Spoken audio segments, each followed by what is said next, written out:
ആദർശിന്റെയും നയനയുടെയും ഇന്നത്തെ നല്ലൊരു കഥ കേട്ടാലോ? അതിനുമ്പ് ഒരു കാര്യം പറഞ്ഞിട്ടെ, വീഡിയോ ഇഷ്ടപ്പെടുവാണെങ്കിൽ ഒന്ന് ഹൈപ്പ് ചെയ്യാൻ മറക്കരുത് കേട്ടോ. അങ്ങനെ ഇന്നത്തെ കഥയെ നമ്മൾ കാണുന്ന ഒടുവില് ഹനി വല്ലാത്തൊരവസ്ഥയിലായിപ്പോയി.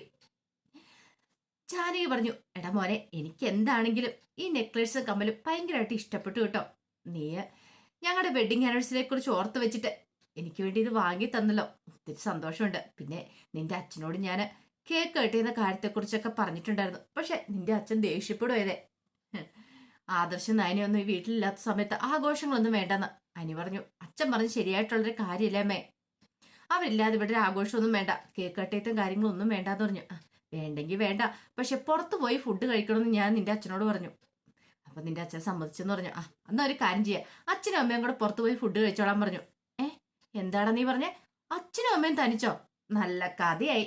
ദേ, അങ്ങനെ പോകാനായിരുന്നെങ്കിൽ പിന്നെ ഞങ്ങൾക്ക് നേരത്തെ പോകാമായിരുന്നല്ലോ. നീയും കൂടെ ഞങ്ങളോടൊപ്പം വരണമെന്ന് പറഞ്ഞു. ഞാനോ? പിന്നല്ലാതെ, ഞങ്ങൾക്ക് ഒരേ ഒരു മോനല്ലേ ഉള്ളൂ, നീയ്. പിന്നെ നീ ഇല്ലാതെ പിന്നെ ഞങ്ങള് എന്ത് പുറത്തു പോയി ഫുഡ് കഴിക്കാനാടാ എന്ന് പറഞ്ഞു. അല്ല അത് പിന്നെ അമ്മ, എനിക്ക് നീ ഒന്നും പറയണ്ട, വന്നേ മതിയാവുള്ളൂ എന്ന് പറഞ്ഞു. ഞാൻ പോയി പെട്ടെന്ന് റെഡിയാവാം. എന്നാണെങ്കിലും ആ ചേട്ടന് സന്തോഷവും, ഇത്ര വില പിടിച്ച ഗിഫ്റ്റൊക്കെ നീ എനിക്ക് തന്നില്ലേ, അതും പറഞ്ഞ് ജാനകി പുറത്തേക്ക് പോയി. അനി പെട്ടുപോയി. ഇന്നലെ അവളെ താൻ കുറെ ചീത്ത പറഞ്ഞു. ഇനിയിപ്പം മിക്കവാറും ഇന്ന് അവൾ തന്നെ ചീത്ത പറയും തോന്നുന്നു. നന്ദു അവൾ തന്നെ പറ്റിച്ചെന്നും പറഞ്ഞുകൊണ്ട് പെട്ടെന്ന് തന്നെ അവളൊന്ന് വിളിച്ചു പറയായി കാര്യം എന്ത് ചെയ്യണമെന്ന് അറിയില്ല.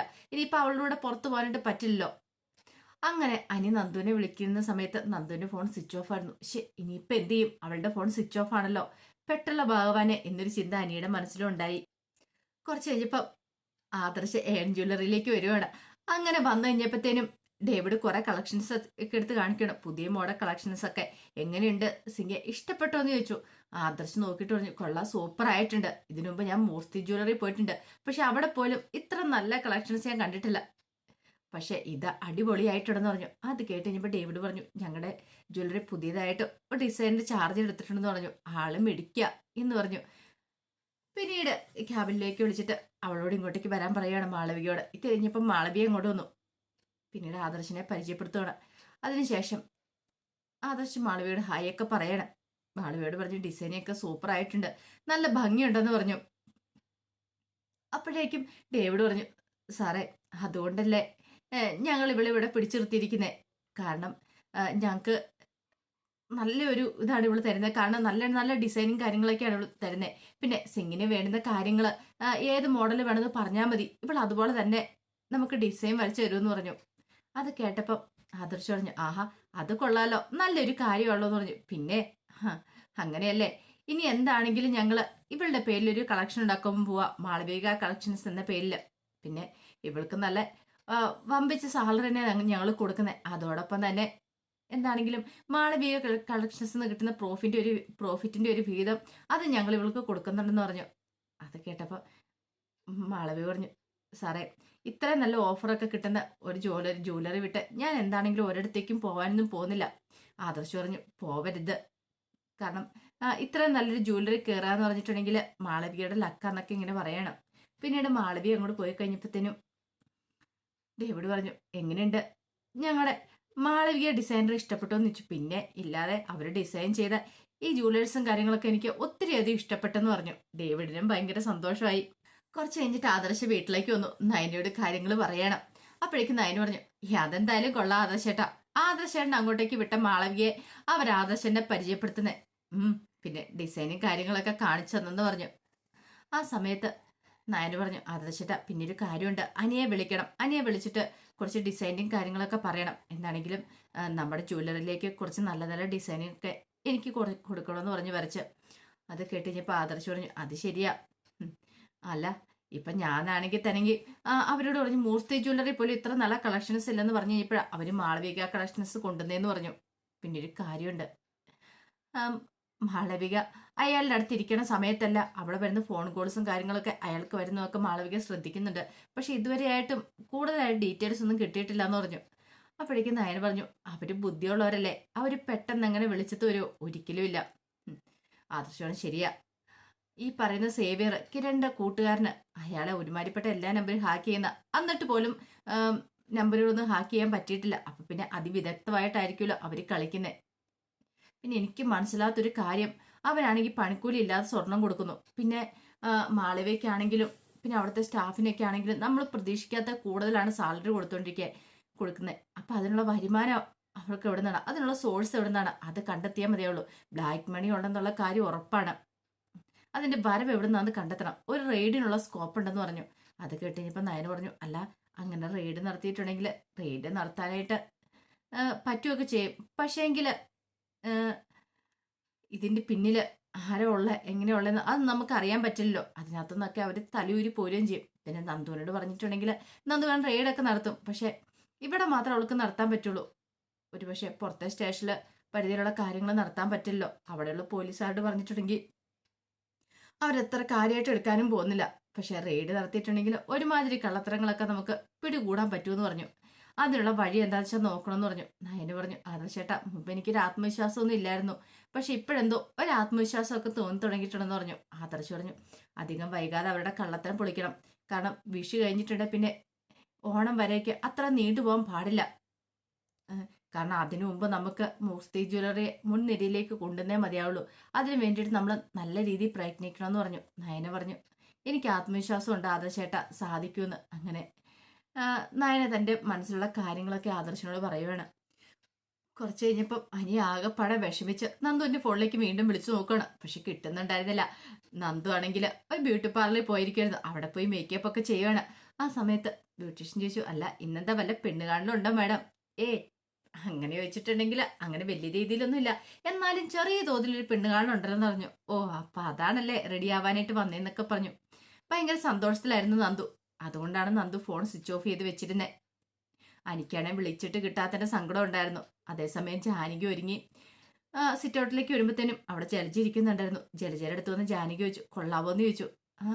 ഇത് കൊള്ളാലോ, ഓ ഡയമണ്ട് മാലയും കമ്മലും ഒക്കെ ആണല്ലോ. അതെ, എനിക്ക് ഭയങ്കര ഇഷ്ടപ്പെട്ടു.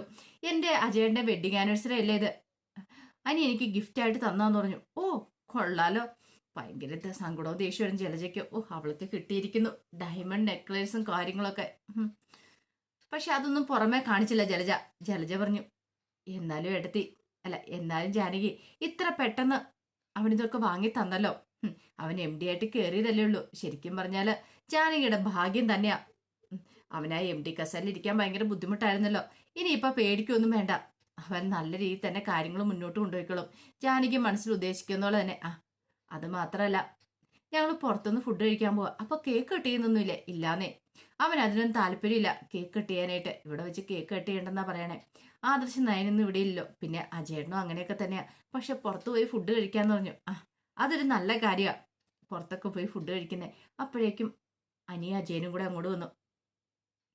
അപ്പോഴേക്കും ജലജ ചോദിച്ചു, അല്ല നിങ്ങൾ പുറത്തു പോയി ഫുഡ് കഴിക്കാൻ പോവല്ലേ വെഡിങ് ആനിവേഴ്സറി ആയിട്ട്? അജയ പറഞ്ഞു, എനിക്ക് വലിയ താല്പര്യമൊന്നും ഇല്ലായിരുന്നു, പിന്നെ ഇവള് പറഞ്ഞുകൊണ്ട് മാത്രം. അല്ലെങ്കിലും ആദർശം നയനയില്ലാതെ ഇവിടെ ഒരു ആഘോഷം വെക്കാനായിട്ട് എനിക്ക് താല്പര്യമില്ല. അതുപോലെ തന്നെയാണ് ഇതേ അനിക്കും. അവന് ഈ ലോകത്തിൽ ഏറ്റവും കൂടുതൽ സ്നേഹിക്കുന്ന അവന്റെ ഏട്ടനെയാന്ന് പറയണം. അതുകൊണ്ട് അവന് ഇവിടെ ഇല്ലെങ്കിൽ ആദർശം ഇവിടെ ഇല്ലാതെ അവൻ ഒരിക്കലും ഒരു കേക്ക് കട്ടയത്തിനും ആഘോഷത്തിനും തയ്യാറാവില്ല എന്ന് പറഞ്ഞു. അപ്പോഴേക്കും ജലജ പറഞ്ഞു, നല്ല കാര്യം തന്നെ പുറത്തു പോയി ഫുഡ് കഴിക്കുന്നത്, നിങ്ങൾ പോയി എൻജോയ് ചെയ്തിട്ട് വരാൻ പറഞ്ഞു. ജാനകി പറഞ്ഞു, എന്നാൽ ശരി ഞങ്ങൾ പുറത്ത് പോയിട്ട് വട്ടെ എന്ന് പറഞ്ഞു. അങ്ങനെ അവരും കൂടെ പുറത്തേക്ക് പോകാൻ ഒരുങ്ങുന്ന സമയത്ത് ജാനകി ചോദിച്ചു, അല്ല നീ വരുന്നുണ്ടോ ജലജ? ഞാൻ വരുന്നില്ല, നിങ്ങൾ പോയിട്ട് വരാൻ പറഞ്ഞു. അങ്ങനെ അവരങ്ങോട്ട് പോയി കഴിഞ്ഞപ്പോൾ ജലജയ്ക്ക് നല്ല ദേഷ്യമായി. എത്ര വിലപിടിപ്പുള്ള സമ്മാനം അവൾക്ക് കിട്ടുന്നേ. നേരെ ദേവേന്റെ അടുത്തേക്ക് ചെല്ലുവാണ് ഏഷണി കുത്തി കൊടുക്കാനായിട്ട്. ദേവേന്റെ അടുത്ത് എന്നിട്ട് ചോദിച്ചു, അല്ല ഏടത്തി അറിഞ്ഞോന്ന് ചോദിച്ചു. എന്ത്? ഇന്ന് വെഡിങ് ആനിവേഴ്സറി അല്ലേ? ആരുടെ വെഡിങ് ആനിവേഴ്സറി? ഓ ജാനകിയുടെ അജയന്റെ വെഡിങ് ആനിവേഴ്സറി. വെഡിങ് ആനിവേഴ്സറി, ആ കാര്യം ഞാൻ അങ്ങോട്ട് മറന്നുപോയെന്ന് പറഞ്ഞു. അതെ, ഏട്ടത്തി മറന്നാലും അവര് മറന്നിട്ടൊന്നുമില്ല, അവരെ ആഘോഷിക്കാൻ വേണ്ടി പോയിരിക്കുക. ആഘോഷിക്കണം, അതെ പുറത്ത് പോയി ആഘോഷിക്കാൻ പോയിരിക്കുക. ഇവിടെ വെച്ച് കേക്ക് കട്ടിയാനൊന്നും പറ്റില്ലല്ലോ, അപ്പൊ പുറത്ത് പോയി ഫുഡ് കഴിക്കാൻ പോയിരിക്കുക. എന്താണെങ്കിലും അതിന് എം ഡി ആയിട്ട് കയറിയതിന്റെ പ്രയോജനം കാണുന്നുണ്ട്. എം ഡി ആയിട്ട് കയറിയപ്പോ തന്നെ കണ്ടില്ലേ, അവന് എം ഡി കസലിരിക്കാൻ താല്പര്യമൊന്നുമില്ലെന്ന് വെറുതെ പറഞ്ഞതാ. പക്ഷെ എം ഡി ആയിട്ട് കയറി കഴിഞ്ഞപ്പോ വിലപിടിപ്പുള്ള സമ്മാനങ്ങളൊക്കെ അല്ലേ കൊടുക്കുന്നേ. വിലപിടിപ്പുള്ള സമ്മാനങ്ങൾ, അതെ ഡയമണ്ട് മാലയും കമ്മലൊക്കെയാ ജാനയ്ക്ക് വേണ്ടിയിട്ട് അനി കൊടുത്തിരിക്കുന്നേ. ഇനി അവൻ ആ കസരന്ന് ഇറങ്ങുമെന്ന് തോന്നില്ല, കാരണം അവൻ അവിടെ ഇരുന്ന് സുഖിച്ചു. ഇനിയിപ്പോ ആദർശ് വന്നാലും അവൻ ആ കസാര വിട്ടുകൊടുക്കില്ല എന്ന് പറഞ്ഞു. അത് കേട്ടപ്പോ ദേവേന് പറഞ്ഞു, ജലജെ ഒരിക്കലും അനി ഇരിക്കുന്ന കസാര കയറിയിരിക്കാൻ താല്പര്യപ്പെടുന്ന ആളല്ല എൻ്റെ മോന്. അങ്ങനെ അത്യാഗ്രഹം അവനില്ലതാനും. പിന്നെ അവനറിയാം അനി എന്താ ഏതാ എങ്ങനെയാന്നൊക്കെ. നീയെ വിഷം കുത്തി നിറയ്ക്കാനായിട്ട് എൻ്റെ അടുത്തേക്ക് വരേണ്ട കാര്യമില്ല. അല്ലേടത്ത് ഞാൻ കൂടുതലൊന്നും നീ പറയണ്ട. എനിക്കറിയാം നിന്റെ മനസ്സിലിരിപ്പ് എന്താന്ന്. പറഞ്ഞു കേട്ടല്ലോ. ഒരു കാര്യം പറഞ്ഞേക്കാം, ഇനി ഇതുപോലെയുള്ള സംസാരമായിട്ട് എൻ്റെ അടുത്തേക്ക് വന്നേക്കല്ലെന്ന് പറഞ്ഞു. ആദർശിന് അനിയെ അത്ര സ്നേഹമാണ്. അവനിപ്പോൾ MD ആയിട്ട് ഇരുന്നിട്ടുണ്ടെങ്കിൽ ഏറ്റവും കൂടുതൽ സന്തോഷിക്കുന്ന ആൾ ആദർശമാണ്. കാരണം അവന്റെ ഉയർച്ചയിൽ അവൻ സന്തോഷിക്കുന്നുണ്ട്. അല്ലാതെ നിന്നെ പോലെ നിന്റെ മകനെ പോലെ അസൂയപ്പെടുത്ത് നടക്കൊന്നുമല്ല. ഒരു കാര്യം ഞാൻ പറഞ്ഞേക്കാം, നിന്റെ മകനും അരച്ചു കലക്കി കുടിക്കാനുള്ള ദേഷ്യമുണ്ട് എനിക്ക്. കാരണം രണ്ടുപേരും അത്ര നല്ലവരാണല്ലോ. ഇനി ഇതുപോലത്തെ വർത്താനം പറഞ്ഞ് എന്നോടും എൻ്റെ മുന്നിലേക്ക് വന്നിട്ടുണ്ടെങ്കിൽ ഞാൻ ഇങ്ങനെയൊന്നും ആയിരിക്കില്ല പ്രതികരിക്കുന്നേ. അതും പറഞ്ഞ് ദേഷ്യപ്പെട്ടു. ഒടുവിൽ നാണം കെട്ട് ജലജ അവിടുന്ന് അകത്തേക്ക് കയറിപ്പോയി. കുറച്ച് കഴിഞ്ഞപ്പോൾ നന്ദു അനി പറഞ്ഞ സ്ഥലത്ത് വന്ന് നിൽക്കുവാണ്. അവൻ എന്താ ഇതുവരെയായിട്ടും വരാത്തെന്നൊക്കെ ഓർത്ത് ഇങ്ങനെ നിൽക്കുക. ആ സമയം അനിയും അജയനും കൂടെ ഹോട്ടലിൽ കയറി അങ്ങനെ ഫുഡ് കഴിച്ചുകൊണ്ടിരിക്കുകയാണ്. അപ്പോഴേക്കും അജയൻ പറഞ്ഞു, കണ്ടില്ലേ ഇവന്റെ മുഖത്തൊരു സന്തോഷമില്ല. ഇവൻ ആഹാരത്തിൽ പരതിക്കൊണ്ടിരിക്കുന്നല്ലാതെ ഒന്നും കഴിക്കണില്ല. അതിനർത്ഥം ഇവനൊരു സന്തോഷമില്ലെന്നാ. അപ്പോഴേക്കും ജാനകി പറഞ്ഞു, അവൻ സന്തോഷിക്കാതിരിക്കേണ്ട കാര്യമൊന്നുമില്ലല്ലോ. നമ്മുടെ വെഡിങ് ആനിവേഴ്സറി അല്ലേ അജയേട്ടാന്ന് ചോദിച്ചു. പിന്നെ വെഡിങ് ആനിവേഴ്സറി എടി, ഇവന്റെ മനസ്സൊരു സന്തോഷം ഉണ്ടാവണമെങ്കിൽ ഇവന്റെ ഏട്ടത്തിയും അതുപോലെ ഇവന്റെ ഏട്ടനും വീട്ടിലുണ്ടായിരിക്കണം. അവരൊന്നും ഇല്ലാത്ത സമയത്ത് ഇതിൻ്റെ ഒന്നും ആവശ്യമില്ലായിരുന്നു പറഞ്ഞു. ആ സമയം അനി പറഞ്ഞു, സാരമില്ല അച്ഛാ പോട്ടെ, ഇനി എന്താണെങ്കിലും മുത്തശ്ശന്റെ ബർത്ത്ഡേക്ക് ഒരു പിറന്നാൾ കേക്ക് കട്ട് ചെയ്യണമെന്ന് പറഞ്ഞു. ഓഹോ, എങ്കിൽ പിന്നെ ഇന്നെന്താ ഒരെണ്ണം കട്ട് ചെയ്താല്? ഇന്നെന്താണല്ലോ ഒരെണ്ണം കട്ട് ചെയ്യണം. നീ MD ആയതിനു ശേഷമുള്ള ആദ്യത്തെ പിറന്നാളല്ലേന്ന് ചോദിച്ചു. അല്ല, ആദ്യത്തെ വെഡിങ് ആനിവേഴ്സറി അല്ലേന്ന് ചോദിച്ചു. അപ്പോഴേക്കും അജയൻ പറഞ്ഞു, ഈ MD നീ ഇന്ന് നിർത്തുന്നുണ്ടോന്ന് ചോദിച്ചു. അപ്പോഴേക്കും അനി പറഞ്ഞു, ഇത് കേട്ട് ഞാൻ മടുത്തെന്ന് പറഞ്ഞു. അജയൻ പറഞ്ഞു, ഇടി ഈ MDയുടെ അമ്മയെന്ന് പറഞ്ഞാൽ അത്ര വലിയ സംഭവമൊന്നും അല്ല, അറിയാലോ. അത് കേട്ടപ്പോൾ ജാനകി പറഞ്ഞു, നിങ്ങൾക്ക് ആ സംഭവം ആയിരിക്കില്ല, പക്ഷെ എനിക്ക് അങ്ങനെയല്ല, എനിക്ക് വലിയ സംഭവം തന്നെയാന്ന് പറഞ്ഞു. ഇപ്പൊ തന്നെ ഏട്ടത്തിക്ക് ഇഷ്ടപ്പെട്ടിട്ടില്ല ഇവൻ MD ആയത്. നീ എന്ത് വർത്താനോ ജാനകി പറയണേന്ന് അജയൻ ചോദിച്ചു.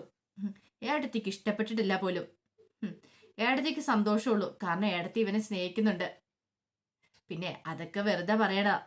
എടി, നിന്റെ മനസ്സിലേക്ക് വിഷം കുത്തി നിറയ്ക്കാനായിട്ട് ആ ജലജയൊക്കെ ഉണ്ടല്ലോ, അതുകൊണ്ടാണ് നീ ഇങ്ങനെയൊക്കെ പറയുന്നേ. ഏട്ടത്തിക്ക് കുറച്ചുകൂടി സംസ്കാരവും കാര്യങ്ങളൊക്കെ ഉണ്ട്. അതുകൊണ്ട് ഏട്ടത്തിക്ക് ഇവൻ MD ആയാലും ഒരു സങ്കടവും കാര്യങ്ങളും ഒന്നും ഇല്ലാന്ന് പറഞ്ഞു. പക്ഷെ നിനക്കാണ് പല കാര്യങ്ങളും. അങ്ങനെ സംസാരിക്കുന്ന സമയത്താണ് നന്ദുവിന്റെ കോൾ എനിക്ക് വരുന്നത്. ദൈവം, നന്ദു ആണല്ലോ, എന്ത് ചെയ്യണമെന്നറിയില്ല. അപ്പോഴേക്കും അജയൻ പറഞ്ഞു, കുറെ സമയമായാലോടെ കോള് വരുന്നേ, നീ എടുക്കുന്നില്ലേന്ന് ചോദിച്ചു. അത് പിന്നെ ഓഫീസ് ടൈം കഴിഞ്ഞല്ലോ, കുറച്ച് കസ്റ്റമേഴ്സൊക്കെ വിളിക്കുന്ന, ഇനിയിപ്പോൾ കോൾ അറ്റൻഡ് ചെയ്യണ്ടെന്ന് പറഞ്ഞു. എടാ, അത്യാവശ്യമുള്ളതാണെങ്കിൽ എടുക്കുക. വേണ്ടാന്ന് പറഞ്ഞു. അതേ സമയത്ത് കോൾ എടുക്കാതെ വന്നു കഴിഞ്ഞപ്പോൾ നന്ദുവിന് ടെൻഷനായി. ഇന്നലെ താൻ കൊടുത്ത പണിക്ക് പകരമായിട്ട് അവൻ തനിക്കിട്ട് പണി തരുവാണോ എന്നൊരു ചിന്ത മനസ്സിലേക്ക് വന്നു. ഈ സമയത്ത് സേവ്യറിനെ കാണാനായിട്ട് ആദർശ് ചെന്നു. അങ്ങനെ ആദർശിനോട് സേവ്യർ കാര്യങ്ങൾ പറയണം. അതെ, ഡേവിഡ് ഒരു അൺനോൺ നമ്പറിലേക്ക് ഒരു ദിവസം ഒരു 5-6 തവണയെങ്കിലും വിളിക്കുന്നുണ്ട്. പക്ഷെ ആ നമ്പർ നമുക്ക് ഹാക്ക് ചെയ്യാൻ സാധിച്ചിട്ടില്ല എന്ന് പറഞ്ഞു. അത് കേട്ടപ്പോൾ ആദർശ് പറഞ്ഞു, ഓഹോ, അങ്ങനെയാണെങ്കിൽ ആ എക്സുമായിട്ട് നല്ല കണക്ഷൻ കാണും ഈ ഡേവിഡിനല്ലേന്ന് ചോദിച്ചു. അതെ, പിന്നെ ഒരു കാര്യമുണ്ട്, ഒരു പക്ഷേങ്കിൽ നമ്മൾ അയാളെ നമ്പർ ഹാക്ക് ചെയ്യാൻ ശ്രമിക്കുന്ന പോലെ തന്നെ അയാൾ നമ്മളെ പിന്തുടരുന്നുണ്ടായിരിക്കും എന്ന് പറഞ്ഞു. പിന്നെ അയാൾ ഗൾഫിലൊക്കെ സഞ്ചരിക്കുന്ന ആളാന്ന് തോന്നേ. ഇടയ്ക്കിടയ്ക്ക് അയാളുടെ ഗൾഫിലേക്കൊക്കെ പോകുന്നുണ്ട്. കാരണം കോൾ അങ്ങോട്ടേക്ക് ചെല്ലുന്നുണ്ട്. അതിൻ്റെതായ ഡീറ്റെയിൽസും കാര്യങ്ങളും കിട്ടുന്നുണ്ട്. നമ്മളെപ്പോലെ എന്നെപ്പോലുള്ള ഹാക്കർ ചിലപ്പോൾ അയാളോടൊപ്പം കാണുമായിരിക്കും. ഒരു കാര്യം ആദിൽ സാർ സൂക്ഷിക്കണം.